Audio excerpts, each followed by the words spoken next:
사랑합니다. 성령님 사랑합니다.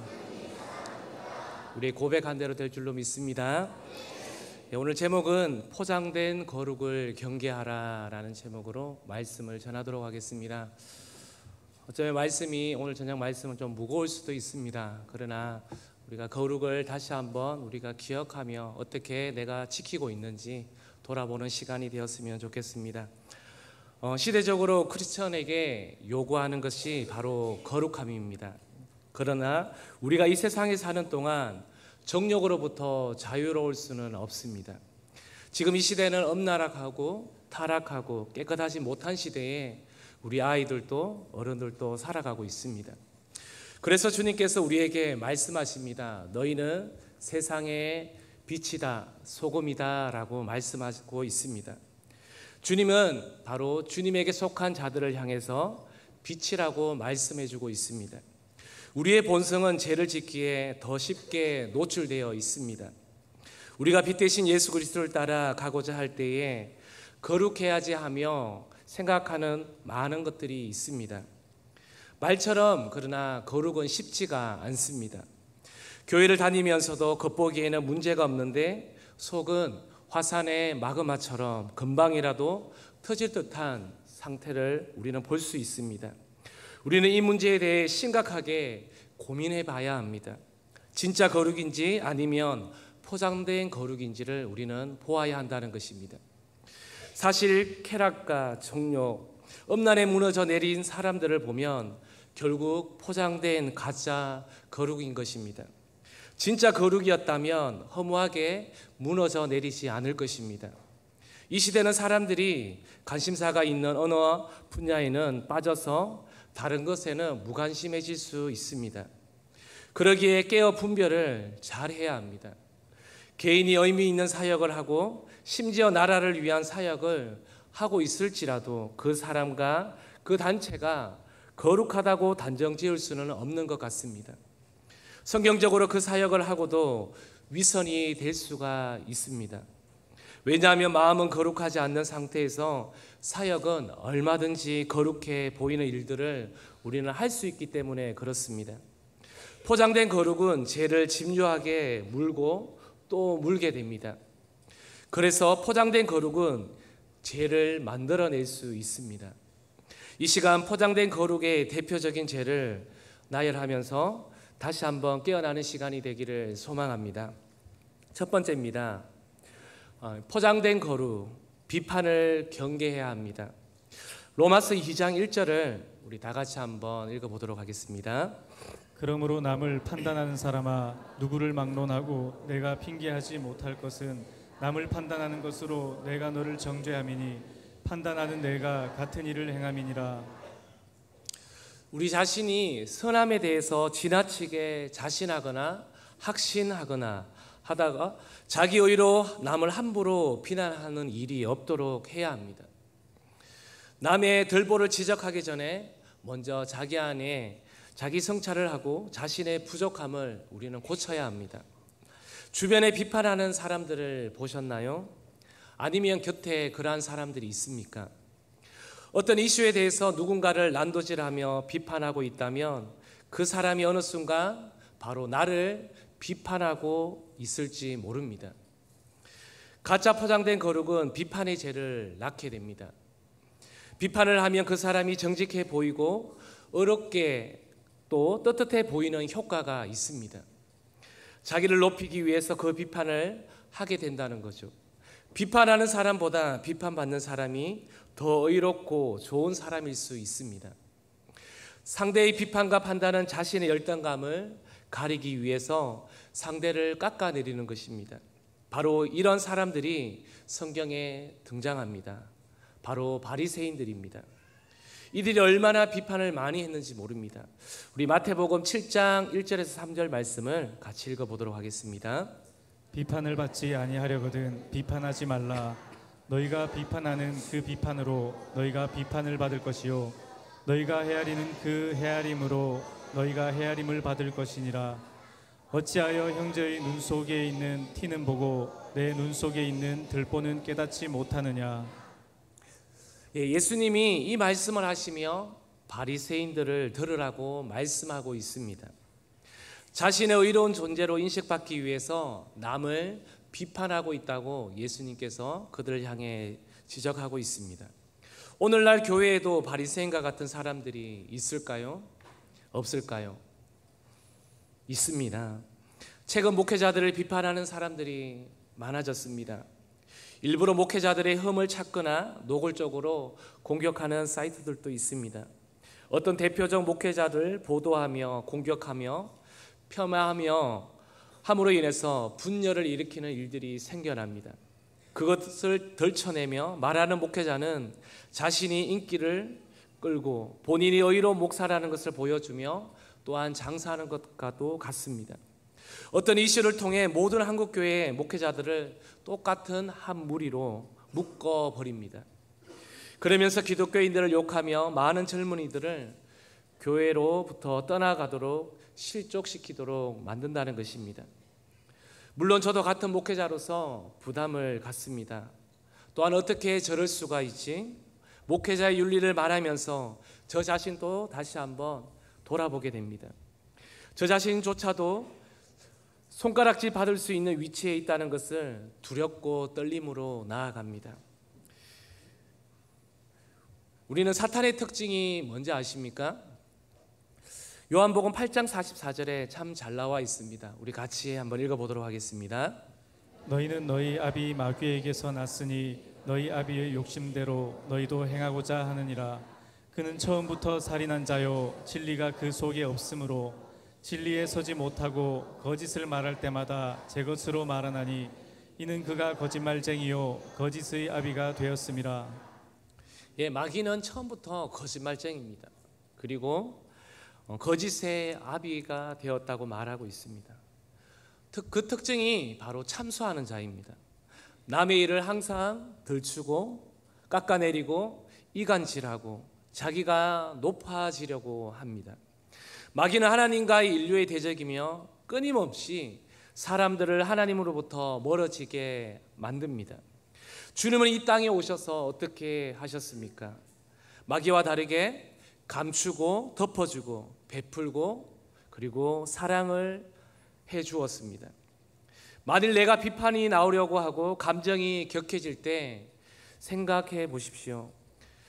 만약 이기지 못하고 넘어졌다고 한다면 내가 모태신앙이든 대형교회를 만나 지금까지 기도하고 예배하며 괜찮다고 생각했지만 여태껏 사탄 마귀와 가까이 지냈구나 생각하시면 됩니다. 만약 정말로 진실로 거룩하다면 남의 죄를 덜 주시겠습니까? 자신의 죄를 고백할까요? 아니면 그를 흠잡고 따라다니며 비판하겠습니까? 아니면 그를 위해 사랑해달라고 중보하겠습니까? 어쩜 제 자신도 이 부분을 훈련받고 있지만 여전히 넘어질 때가 있는 것 같습니다. 우리 모두 포장된 거룩 속에 그 비판을 조심하기를 바랍니다. 두 번째입니다. 포장된 거룩, 허영심을 경계하시기를 바랍니다. 허영은 사전에 보면 이렇게 나옵니다. 자기 분수에 넘치고 실속이 없어 겉모습뿐인 영화 또는 필요 이상의 거칠애라고 정의하고 있습니다. 주변 사람들의 마음에 들고 싶은 욕구라고 볼 수 있습니다. 왜 주변 사람들을 우리가 의식을 할까요? 스스로를 우상화하기 때문에 그렇습니다. 자기 사랑, 자기 평판, 그리고 자기 인정을 중요하게 적용하기 때문에 그렇습니다. 허영에 붙들린 사람들의 특징을 보면 부와 명예를 얻으려고 합니다. 사람들이 자기를 부러워하게 만들기 때문에 그렇습니다. 또 예를 들면 몸매를 예쁘게 가꾸는 것도 마찬가지입니다. 정말 본인의 질병과 예방을 위해 몸을 관리하는 사람도 있지만 그렇지 않고 사람들의 시선을 끌기 위해서 몸매를 관리하는 사람도 있다는 것입니다. 젊은이들 속에서는 인스타로 여행, 그리고 음식, 옷, 명품 등의 사진과 영상을 올림으로 인해 그 사람의 자랑스러움을 감추기 어려울 것입니다. 그런 자신의 우월한 기분을 다른 사람들도 그렇게 생각해 줄 것이라고 믿고 있기 때문에 그렇습니다. 이런 것이 다 허영에 포함이 됩니다. 올해 3월 1일자 국민일보의 더 미션날에 보면 서남목자교회 김다희 목사님의 인터뷰 글이 있어서 소개하려고 합니다. 읽어드리겠습니다. 김 목사가 가장 경계한 죄도 허영이다. 그는 허영의 유혹에 빠질까 두려웠던 순간을 기록한 예수동행 일기 일부를 책에 공개했습니다. 지난 2021년 5월 서남목자교회의 후임으로 세간에 알려지면서 각종 뉴스와 소설, 네트워크 서비스에 김 목사의 이름이 오르내릴 때에 이름이 알려지고 내 삶이 드러나는 것은 두려운 일이다. 내 영성을 관리하지 않으면 한순간에 무너질 수도 있겠다는 경각심이 든다. 주님, 인기와 명예보다 주님이 비교할 수 없이 소중하다는 걸 고백합니다. 그는 목회자는 목회 성공이나 명예 등의 유혹을 주로 받는다. 지금 인터뷰를 하면서도 자칫하면 허영에 빠져들 수 있기에 주의하려 한다라고 글에 적혀 있습니다. 바로 목회자들도 이런 허영에 빠질 수 있다는 것입니다. 사람들에게 온통 집중이 되어 있는 영적 질병이 바로 허영심입니다. 그래서 허영에 빠져 있는 사람들의 모습을 보게 되면 자기가 실패하고 망한 것을 절대 사람들에게 보여주고 싶어 하지 않습니다. 사람들에게 인정받아야 하고 사람들이 자기를 바라봐 줘야 하는데 그게 안 되니까 힘들어하는 겁니다. 그래서 일부러 난 잘 나가고 있는 것을 보여줌으로 그 수치를 감춤으로 아무런 문제가 없는 것처럼 자기를 포장하는 것입니다. 사업에 실패한 것이, 직장에 떨어진 것이, 연애에 실패한 것이, 시험에 떨어지면 좀 어떻습니까? 우리는 자칫 이러한 일들이 일어나면 교회를 떠나는 것도 종종 볼 수가 있습니다. 그 속에서 우리는 더 겸손해지고 하나님을 더 가까이 하며 의지하는 것이 더 이득이 아닐까요? 그 아픔과 고통을 통해 더 성숙해지며 바로 축복의 기회가 될 수 있다는 것을 믿으시기를 바랍니다. 그런데 더 무서운 것은 자기의 죄를 보지 못한 채 계속 어둠의 길로 가는 것이 심각하다는 것입니다. 이렇게 위선으로 포장된 거룩은 바로 경건한 척, 거룩한 척, 그리고 겉으로만 착한 척합니다. 왜 그럴까요? 사람을 의식하는 것을 버리지 못하기 때문에 그렇습니다. 이 사람이 진짜 거룩한지 가짜인지를 분별하는 기준은 바로 위선이 있느냐 없느냐에 달려 있습니다. 진짜 거룩은 뭘까요? 위선이 없는 것입니다. 하나님 자체는 거룩입니다. 우리 베드로전서 1장 16절 말씀을 읽어보도록 하겠습니다. 기록되었으되 내가 거룩하니 너희도 거룩할지어다 하셨느니라. 그래서 진짜 거룩은 사람을 의식하지 않습니다. 하나님 앞에 살아가기 때문에 그렇지요. 위선을 끌고 가는 포장된 거룩은 시간이 지나면요, 그 가짜 거룩은 바로 들통나게 되어 있다는 것입니다. 주님의 말씀을 기억하시기를 바랍니다. 우리 요한계시록 3장 18절에서 19절 말씀입니다. 읽어보도록 하겠습니다. 내가 너를 구원하노니 내게서 불로 연단한 금을 사서 부요하게 하고 흰옷을 사서 입어 벌거벗은 수치를 보이지 않게 하고 안약을 사서 눈에 발라 보게 하라. 무릇 내가 사랑하는 자를 책망하여 징계하노니 그러므로 내가 열심을 내라 회개하라. 우리 지난 부분, 우리 빨간 글씨 다시 한번 힘있게 읽어보겠습니다. 내가 열심을 내라 회개하라. 자신의 죄를 우리가 돌아보고 고백하는 것이 얼마나 아름다운지 우리는 돌아보라고 주님은 말씀하고 있습니다. 꼭 기억하시기를 바랍니다. 마지막 세 번째입니다. 포장된 거룩, 음란을 경계하라는 것입니다. 좀 이 부분을 좀 많이 다룰 건데요, 우리가 오늘 이 시대에 가장 많이 무너지는 부분들입니다. 거룩이 뭘까요? 거룩은 바로 하나님과 가까운 것을 말합니다. 하나님과 가깝다는 말은 다시 말해 그를 의지하고 그를 구하는 것을 말합니다. 그러나 가짜 포장된 거룩은 어떨까요? 자신의 힘을 의지합니다. 자신의 처세술과 능력으로 살아가는 것을 말합니다. 이러한 사람들이 자신의 힘과 능력으로 음란을 이겨낼 수 있을까요? 음란을 자신의 힘으로 이겨낼 수는 없습니다. 그것은 진짜 음란과 실험해 보지 못한 사람들일 것입니다. 예수 믿지 않아도 정말 도덕적으로 산다는 사람은 음란에서 안전할까요? 음란하지 않을까요? 그들도 음란합니다. 왜요? 인간 본성이 바로 음란하기 때문에 그렇습니다. 인간은 죄성에 더 가깝기 때문에 음란 쪽에 더 가깝습니다. 예수님을 믿지 않고 도움 없이 어떻게 인간이 그 음란을 이겨낼 수 있을까요? 음란은 성령의 도우심을 받아야 이겨낼 수 있습니다.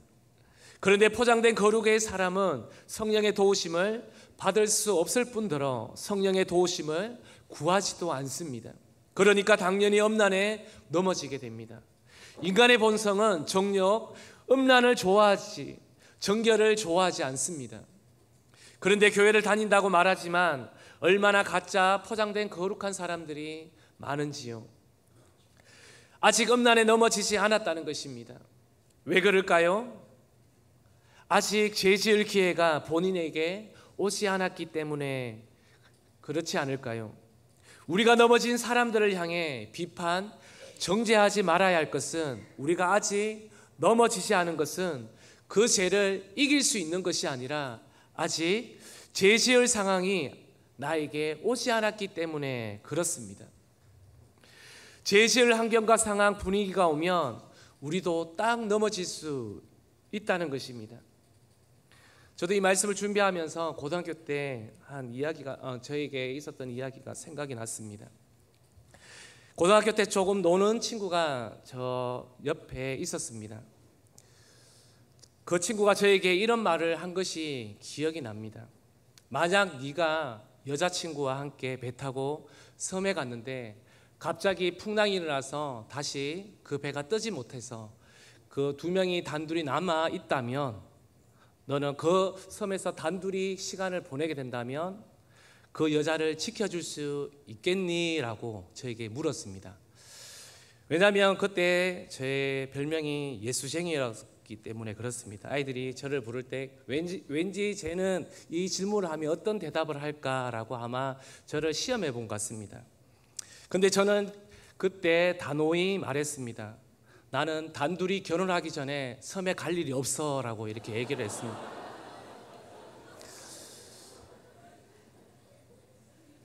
지금 생각해 보면 참 조심스러운 대답인 것 같습니다. 답인 것 같습니다. 왜냐하면 지금 다시 생각해 보니 그 죄 지을 기회가 나에게 오지 않았기 때문에 그렇지 않았을까라는 생각이 들었습니다. 이 시간 저도 이곳에 계신 성도님들에게 묻겠습니다. 성도님들은 정말 거룩으로 무장되어 있으니까 음란에 무너지지 않은 것입니까? 아니면 기회가 안 왔기 때문에 음란에 넘어지지 않은 것입니까? 이것을 우리는 믿음의 눈으로 보아야 합니다. 성도님들 가운데, 친구들 가운데 지금 내 얼굴에 혹시 매력이 없는가 한번 돌아보십시오. 옷을 남들보다 입는 감각이 없는가요? 말하는 것에 유머가 없고 재미가 없는가요? 혹시 그러한 것 때문에 불평을 하셨습니까?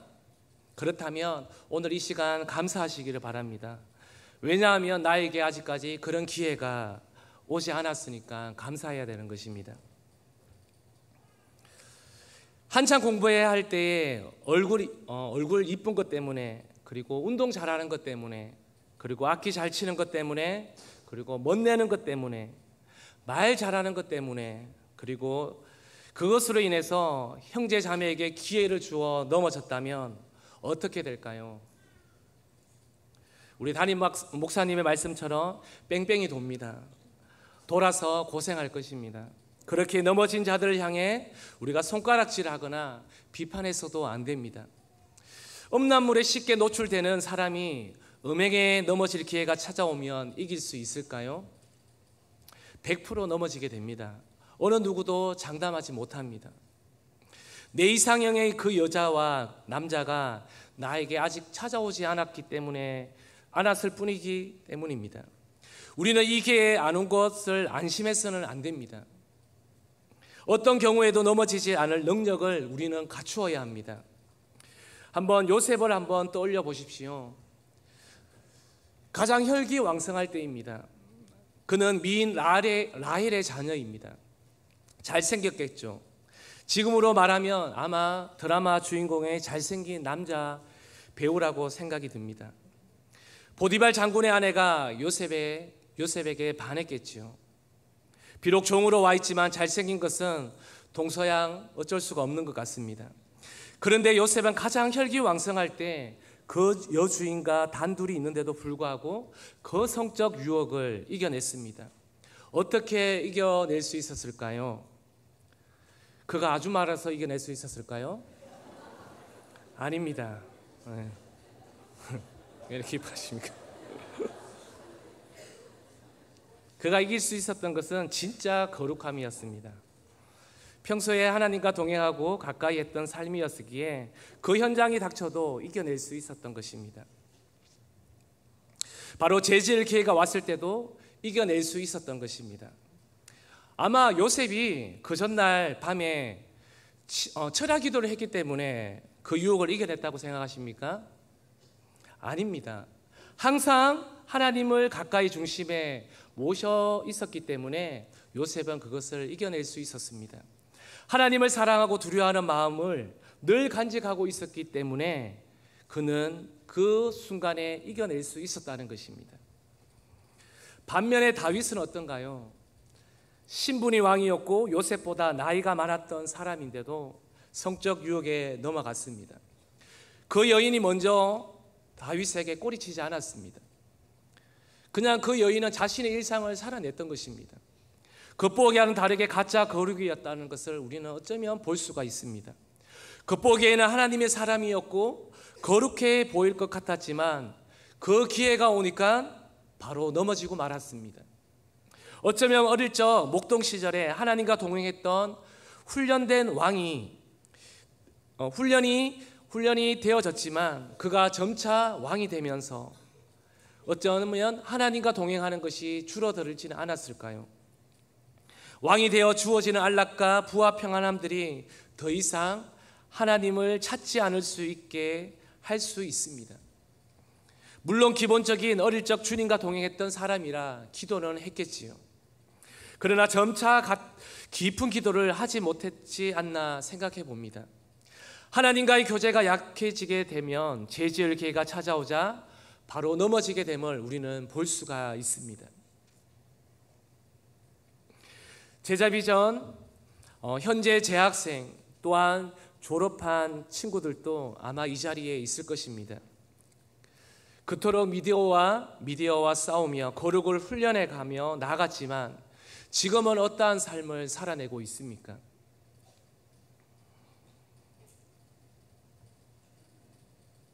어쩜 고3 때 강대상에서 철야 기도를 통해 눈물 콧물 쏟으며 기도했던 시기가 있었지 않습니까? 고3들이 어느 교회도 잘하지 않는 기도를 하며 실험하며 기도한 것은 정말 거룩해 보입니다. 저는 그 자체를 판단하고 싶지는 않습니다. 그때는 진짜 내 영혼의 거룩보다 더 눈앞에 보이는 수능 시험을 두고 내가 원하는 대학을 위해 어쩌면 가짜 거룩을 포장하지 않았나 다시 한번 돌아보기를 바랍니다. 만약 그때의 거룩이 진짜였다면 지금 현재의 삶 속에서도 동일해야 한다는 것입니다. 또 우리 부모님들은 어떤가요? 내 자녀가 이대로 안 되겠다 소문을 듣고 아니면 직접 예배하면서 감동을 받아 아이들이 거룩하고 순결하게 제자로 키워낼 수 있다면 가난한 마음으로 자녀와 함께 교회 제자 비전에 입학하시지 않았습니까? 그런데 아이가 순탄하게 제자 비전에 다닌다고 해서 진짜 거룩을 옷 입었다고 볼 수 있을까요? 제자 비전에 자녀가 무사히 졸업하고 가정에 불화도 없고 직장도 건강에도 문제가 없으니 실상은 아닌데 가짜 거룩을 살아내고 있지는 않는지 돌아보는 밤이 되기를 바랍니다. 아직 내 앞에 제지을 기회가 오지 않았기 때문에 넘어지지 않고 풍파가 없는 것인 줄 깨달으시기를 바랍니다. 하나님과 교제가 약해지고 세상에 관심이 쏠려 있으면 나도 언젠가 다윗처럼 한순간에 무너질 수 있다는 것입니다. 앞에서도 말했듯이 사역자들이 넘어졌다는 소식이 들려질 때마다 예전에는 어떻게 주의 종이 이럴 수 있어 비판도 했던 시기가 있었습니다. 그런데 최근에 이런 소식을 들으면 저에게도 두려움이 찾아옵니다. 나도 진짜로 거룩하지 않는 상태라면 나도 동일하게 넘어질 수 있겠구나 하는 마음이 밀려옵니다. 그러면서 제 개인적으로 정신을 바짝 차리게 됩니다. 그렇다면 이러한 문제에서 어떻게 하면 넘어지지 않고 거룩을 지킬 수 있을까 생각해 보게 됩니다. 그것은 평소에 실질적인 훈련을 한 사람만이 유혹에 넘어지지 않고 일어날 수 있습니다. 사실 우리 교회는 아이든 어른이든 죄 지을 기회를 잘 허락하지 않습니다. 어른들은 직장 마치면 씻고 밥 먹고 바로 저녁 기도 나오기 바쁩니다. 그렇지만 우리가 죄에 넘어지는 이유는 그 싸움이 구체적이지 않고 막연하기 때문에 그렇습니다. 우리가 단순히 음란물을 안 봐야지, 나에게는 불륜은 안 돼, 이렇게 한다고 말로 이겨낼 수 있겠습니까? 내가 이 죄를 짓게 되면 그 후에 일어날 일에 대해서는 생각하지 않기 때문에 그렇습니다. 그래서 우리는 항상 생각해야 합니다. 내가 죄를 짓게 되면 내 가족은, 내 목장 식구들은, 내 동료는 어떻게 되나? 그리고 내가 지금까지 훈련해 왔던 내 영혼은 어떻게 되나? 우리는 깊이 생각해 보아야 합니다. 또 생각만 한다고 됩니까? 구체적인 우리 보호 안전 장치를 해놔야 합니다. 이것도 담임 목사님께서 말씀하셨습니다. 절대 자동차에 태워갈 일이 있어도 옆에 사모님 외에는 옆에 다른 여자를 못 앉게 한다는 것이었습니다. 정말 맞는 말인 것 같습니다. 의심할 여지를 주지 않는다는 것입니다. 이성 간에 단둘이 보이지 않는 공간에 있지 않도록 해야 합니다. 이러한 실질적인 행동 지침이 없으면 차츰차츰 우리는 죄 지을 기회를 준다는 것입니다. 제자비전 학생들에게도 누차 말하지만 우리가 죄 지을 틈을 보이게 되면 무조건 넘어지게 된다고 계속해서 강조해서 말합니다. 에베소서 4장 27절 한번 읽어볼까요? 마귀에게 틈을 주지 말라. 다시 한번 읽겠습니다. 마귀에게 틈을 주지 말라. 마귀에게 틈을 주지 말아야 됩니다. 틈을 주면요, 그 틈을 통해서 우리는 순간 무너지게 됩니다. 우리가 맞설 대상이 호락호락한 존재가 아닙니다. 바로 사탄 마귀입니다. 우리를 너무 잘 알고 있습니다.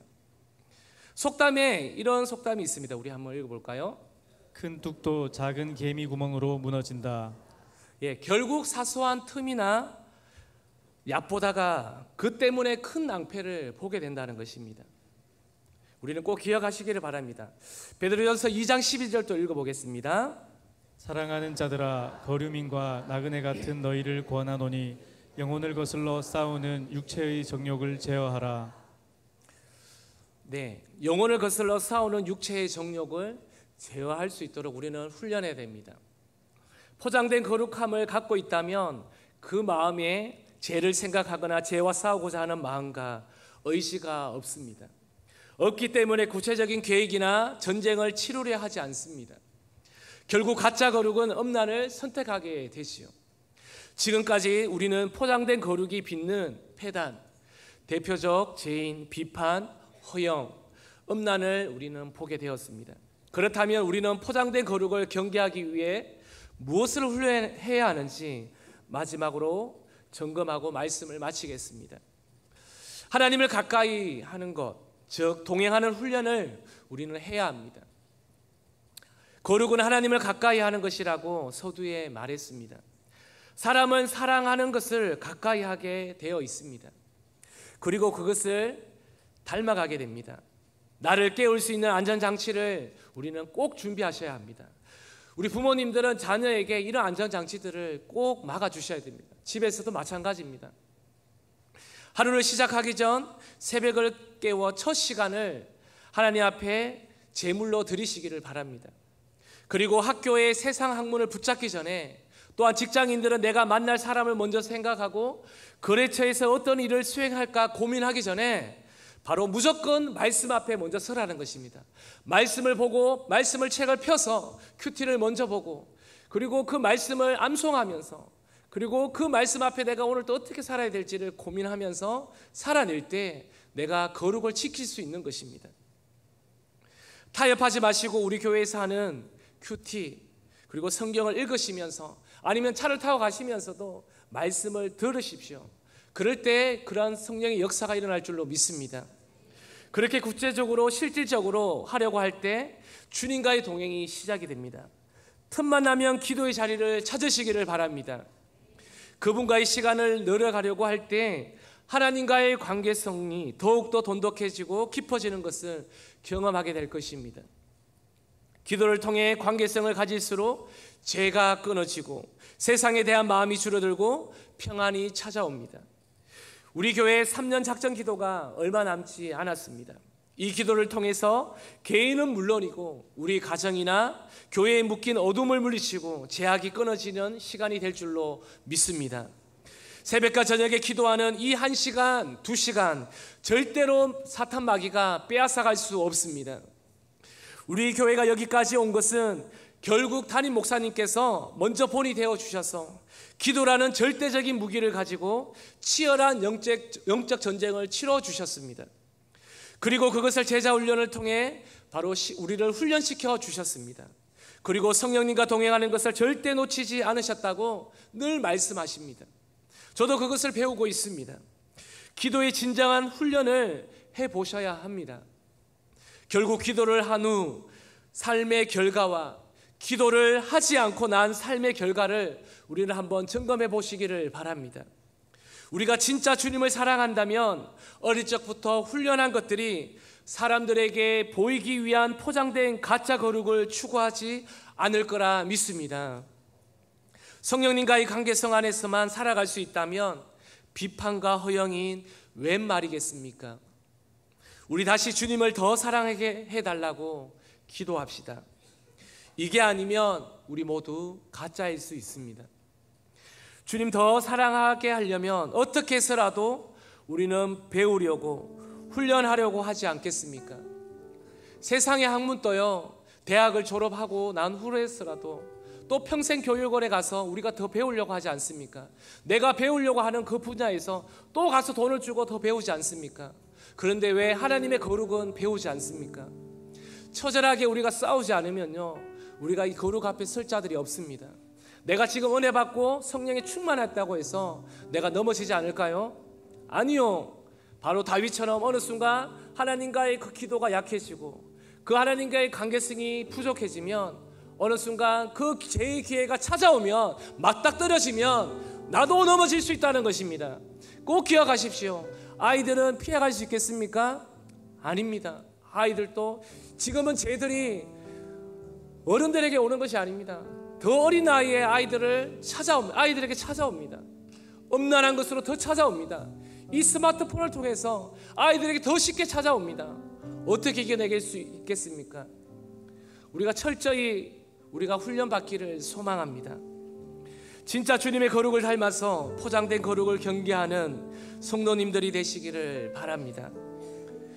주님을 사랑하는 사람만이 오늘 이 밤에 가득 넘쳐나기를 소망합니다. 오늘 말씀을 기억하면서 우리 같이 찬양하도록 하겠습니다. 찬양팀 나왔어요.